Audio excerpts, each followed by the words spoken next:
What's up, guys? Welcome back to another episode of the Ben Mathis Show. Today, we are talking about the 4 key ways for you to create a better client experience.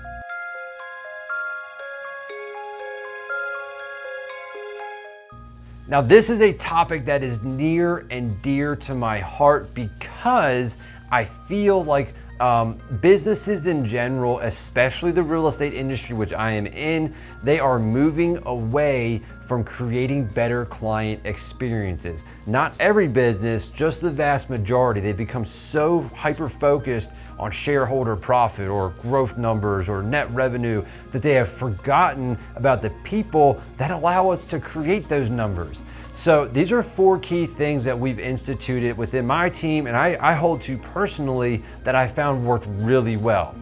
So the first key is communicate on their medium. This is key, right? Real estate agents are notorious for poor communication, just poor communication, getting back to people late.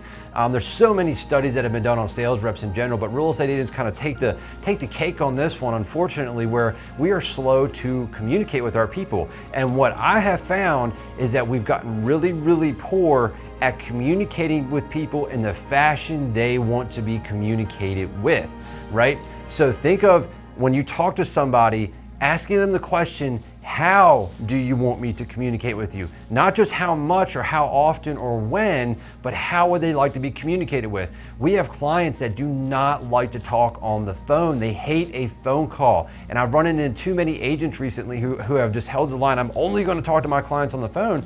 And if they don't want to communicate with you that way, you need to adapt the way you are communicating with them. Learn how to talk through email. Learn how to create tonality through text. There is a way to do it. We've had several questions around how do you get people to respond through text? It's through using tonality. You can't just expect everything to come across the way you would speak it in a text message.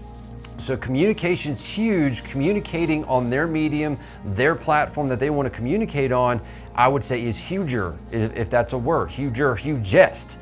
Whatever it is, you need to go do it the way that they want to be talked to. Key number 2, and this is a cool one, find out their love language.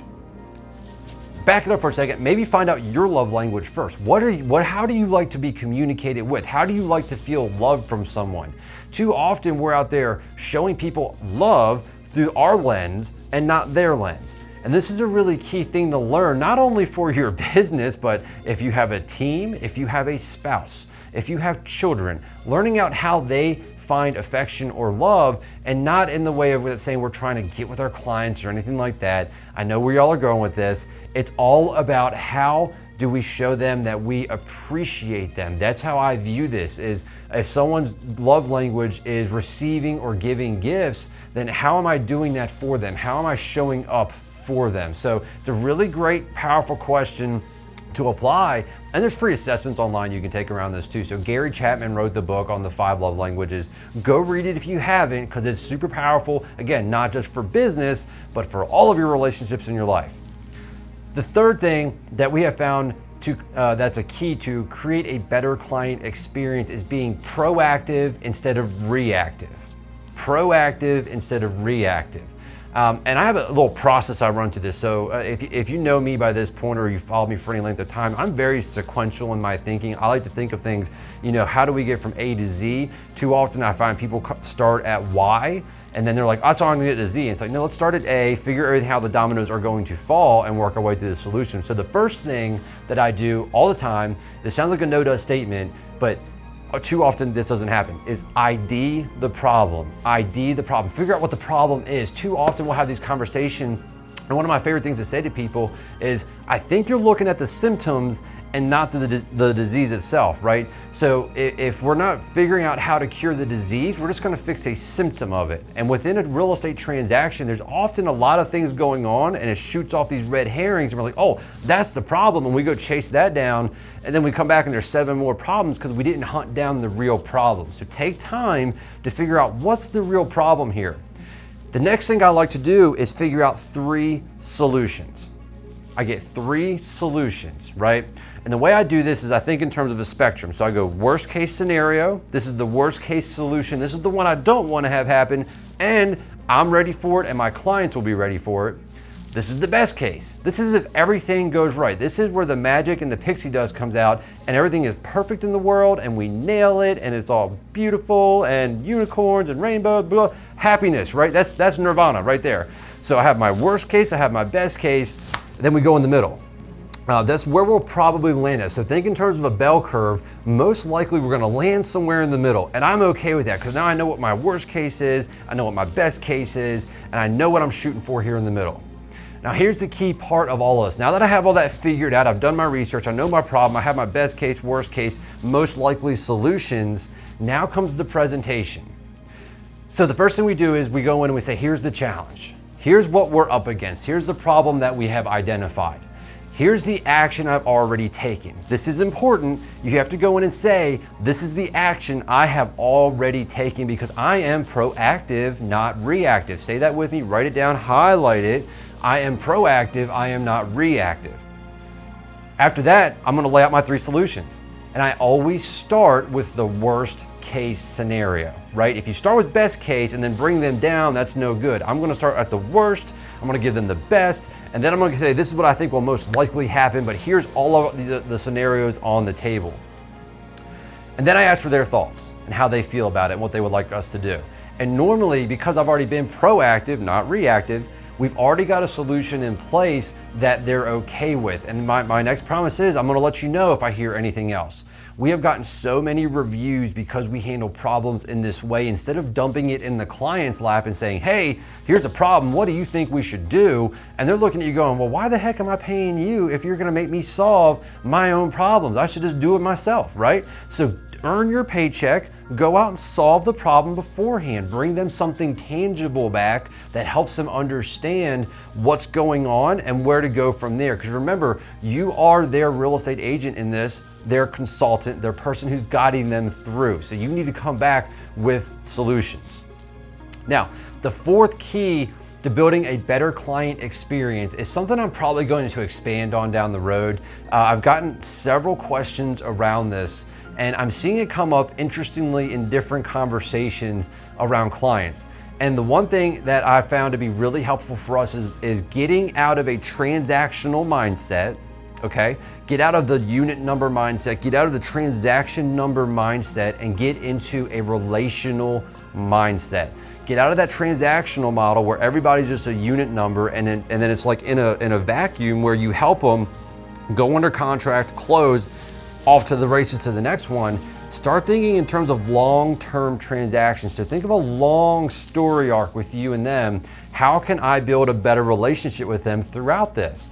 And I think people have become so caught up in chasing numbers and chasing dollars and chasing GCI and net profits, whatever you're chasing, they're forgetting that we are in a customer experience business. You are in the customer experience business. You are in the customer experience business. I beg you to think about that every time you're in a transaction with somebody.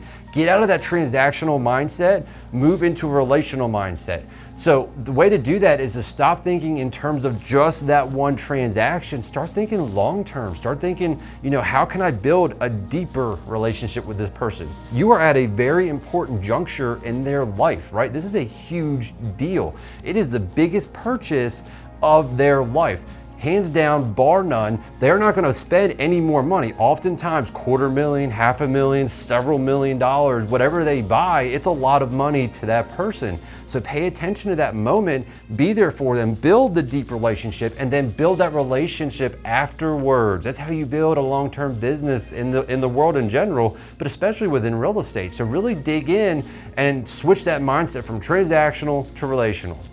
So again, the 4 keys to creating a better client experience: communicate on their medium, whatever that is, text, Facebook Messenger, smoke signals, I don't care what it is, figure it out, communicate with them that way. Find out their love language. You can switch love language to their experience language. How do they like to experience life? And then you help them feel that throughout the real estate transaction, and afterwards you will build a deep relationship with people. Be proactive versus reactive. We went through the steps on how to be a proactive person, a consultant for your people. Be proactive, not reactive. And last is get out of that transactional mindset, guys. Get out of the transactional mindset. That model is dead, dead, dead, and it's not gonna come back. People are now wanting authenticity. They now want relationships with their people. They want to use people that they like, that they want to be around, that they trust. And that comes from having a relationship with somebody. If you're thinking in terms of a transactional mindset, guess what? Every website out there that they're building in our industry can do it better than you. Mark my words. Carvana is transactional. If you don't have a relationship with your person as a car salesman, they can go to Carvana. Open Door is transactional. They're not trying to build a relationship with their clients. They're there purely to make a profit and help that client ease their way out of the house, right? Always be thinking, how can I make this a relational experience instead of a transactional experience? Again, I hope this helps, guys. Let me know, drop some comments. You can message me on any of my social media platforms, on Facebook, Instagram, Twitter, here on YouTube. Check out the blog, leave some comments on there. Let me know what your thoughts are around this and tell me, what are you doing right now to create a better client experience so that you can not only hold your position in the industry, but take more territory in the coming year.